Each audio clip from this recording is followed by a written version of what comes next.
জরুরি সময়ে জাতীয় সড়কেই অবতরণ করতে পারবে তেজস, সুখোই, রাফালের মতো ভারতীয় যুদ্ধবিমান। দেশের সামরিক শক্তির নতুন দিগন্ত এই এমার্জেন্সি ল্যান্ডিং ফ্যাসিলিটি বা জরুরিকালীন অবতরণের সুবিধা। অসমের ডিব্রুগড় জেলার মোরানে ১২৭ নম্বর জাতীয় সড়ক এবার সাক্ষী থাকল যুদ্ধবিমানের জরুরিকালীন অবতরণের।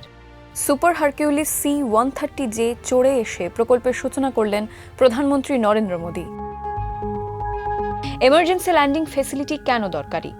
জরুরি সময় অবতরণের ক্ষেত্রে বিমানবন্দরের বিকল্প হিসেবে গড়ে তোলা হচ্ছে জাতীয় সড়কের কিছু অংশ।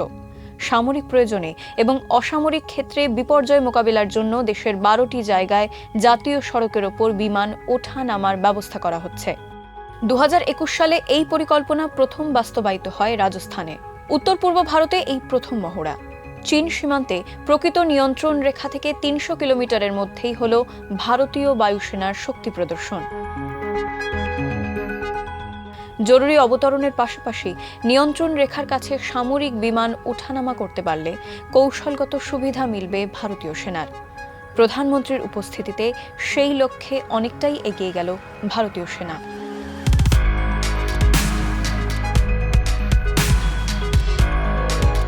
ফলো করুন আনন্দবাজার.com।